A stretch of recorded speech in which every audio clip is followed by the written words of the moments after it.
their teams never lost. Their teams never lost. My teams lost quickly. Make sure to always, especially Bob, what a folksy Southern gentleman he was. He is so much fun. First of all, thank you to Stu Durando and Malcolm Moran, the officers of the USBWA. I was floored and flattered when Stu called me back in January, and really haven't stopped smiling since, in all honesty. If I had one Hall of Fame to be inducted in, this is it. I'm very thankful. For someone whose life has revolved around covering college basketball, this is just very rewarding. I want to start right there, college basketball in general. Everyone here loves sports and loves basketball, right? And I've been an addict since I was a child. My first memories are of the Celtics, Havlicek, Collins, JoJo White, Ernie D. and Marvin Barnes at Providence. I did see those teams. But I was young. I remember Bobby Orr in the '75 World Series with the Red Sox. My dad was sports crazed, so I had no choice in life. I was going to be involved in sports in some way. And basketball has been there every step of the way. When it was time to go to college, I did what most smart people would do. I called the Big East offices in Providence because who needs a guidance office? You have Dave Gavin. So I did call the Big East office. Lisa, the secretary, wouldn't let me speak with Dave, of course, but she did give me to a complete stranger named Mike Tranghese. And Mike told me, well, if you want to be in sports communications, you have to go to Syracuse or Boston University in the East. So I went to Syracuse. I get there in Pearl, Washington as a sophomore. Ronnie Cycli is in my marketing class, and Derek Coleman is out in Detroit, but on deck. So I'm off and running right there. I actually originally, believe it or not, thought about coaching, and that was even after I met Jim Boeheim. My uncle, however, happened to give me a summer job after my freshman year in college, helping with bank closing. In other words, I could make real money. So I had to cancel on the Rick Pitino summer camp in Providence and the Tom Penders camp in Rhode Island. Those were booked for me to start my coaching career, but my coaching career was quickly over. At Syracuse, I worked for a gentleman named Larry Kimball in sports information, and we're there stuffing envelopes and looking at faxes and whatnot. Those are things that Brendan and his, they don't even know what that is. And Gordon White from the New York Times would come in. Malcolm Moran would come in. Jackie McMullen, Leslie Visser from the Boston Globe would come in. Everyone would come in to see Larry and learn about the team. And I think I started to glimpse my future just watching those people come in. And by the end of college, I was stringing for the Associated Press, writing preps for the Syracuse Post-Standard, and I had my first job out of college at the Providence Journal. They actually had paid internships. Imagine that these days. I had a paid internship at the Journal, and I got hired right away. Within a year, I was covering Rhode Island hoops. Al Skinner was the coach. That was 1 year, and in 1990, they moved me to the Providence beat. Rick Barnes was the coach. He was 36 years old. I think he's 70 now. I was 24. The college basketball beat at the Providence Journal was fertile ground and so much fun. The characters, wow. The college coaches at that time, you can't make up Rick Barnes, Rick Pitino, John Chaney, John Calipari at UMass, Pete Gillen, Jim Calhoun right next door at UConn. Of course, Jim Boeheim in Syracuse, Bob Huggins. It goes on and on. The characters were unbelievable.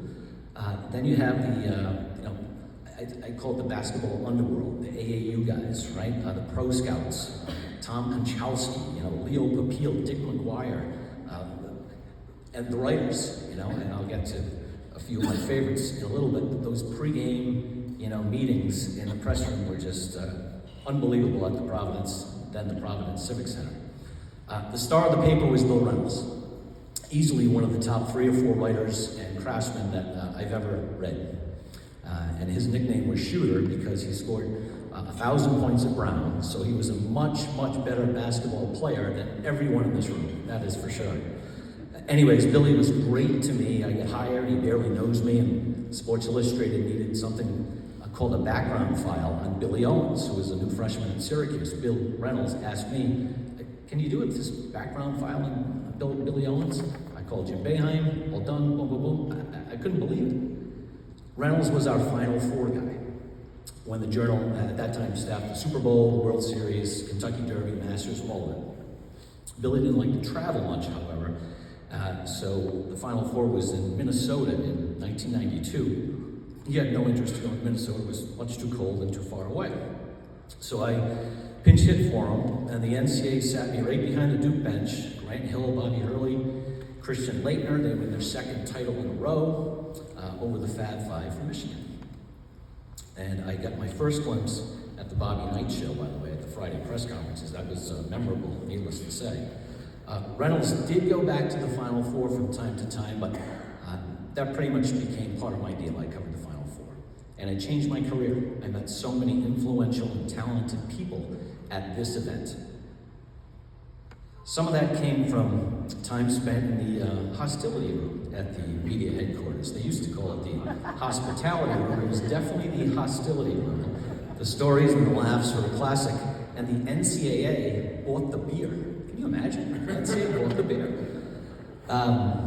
I met the great Larry Donald in one hostility room, and when he called me one November and asked if I could write for Eastern Basketball and Basketball Times, I was absolutely floored. Said yes before. It was outstanding. And I did that for the next 15 or so years. Thank you, John Akers, by the way, for keeping me on your all-star list of writers. And anyways, as the years rolled on, this college basketball beat certainly became all about the people and the company you keep and the wild stories and those characters that I just spoke of. After all, we had Lamar Odom and Jim Harrick for 1 year at the University of Rhode Island. Anyways, it was such a treat to meet Jim O'Connell from the AB. He would come up from New York and sit next to myself and Reynolds for a St. John's game or a UConn game or whoever's in the top 10. Congratulations to this year's Jim O'Connell Award winner. And I have to single out a few people who precede me in this hall. Those first few years to see Bob Ryan and Charlie Pierce, and Hoops Weiss, and John Feinstein, Billy Reed. How about Bill Brill? What a character that guy was. Curry Kirkpatrick was one of those guys who came up to Syracuse to see Larry Kimball. And I remember he took the whole office, including me, out to dinner on the famed Sports Illustrated expense account that we've all heard about over the years. But again, so many legends, so many characters. This was my 35th straight season covering Providence Friars and the Big East. And again, most for 30 years at the Providence Journal. But like many papers, is basically a shell of its former self. We know we have challenges in this business. I left the Journal in 2020. That wasn't fun. So I do want to say to anybody who has a newspaper job with a travel budget and an expense account today, consider yourself very, very lucky. I was able to use the brand that I built up over 30 years at the Providence Journal to get hired in sports radio. And I did start my own website, the kevinmacksports.com, and also now write a little bit for the Boston Globe as well. Two more things. My wife, Paula, and son Joe are here. You can give them a hand.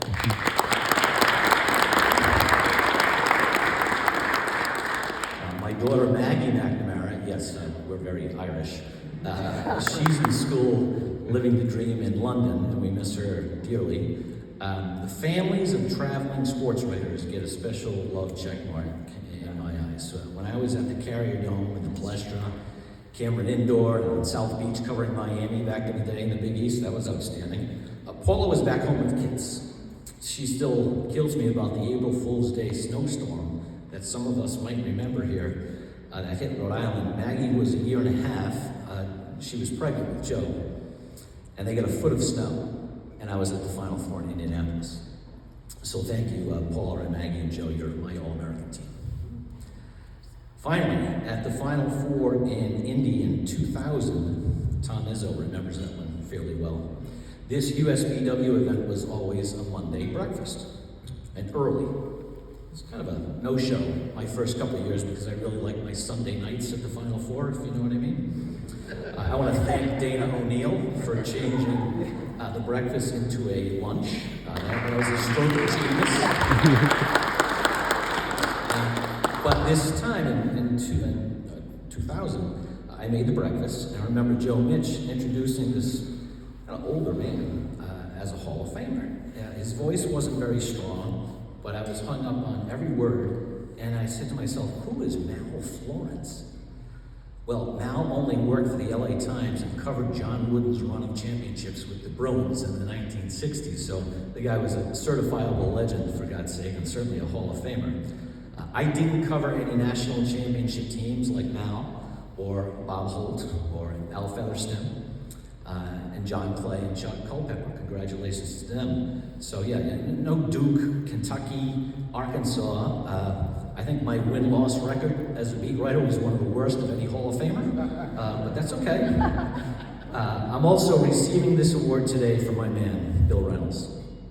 He was unable to come to the Final Four in 2021 due to his declining health. He had dementia, and he passed away in 2023, and I'm not standing here without Bill Reynolds. So to think that I'm going to be in the company of the old shooter and the other men and women that are in this Hall of Fame, again, I couldn't be more grateful, and thank you very much.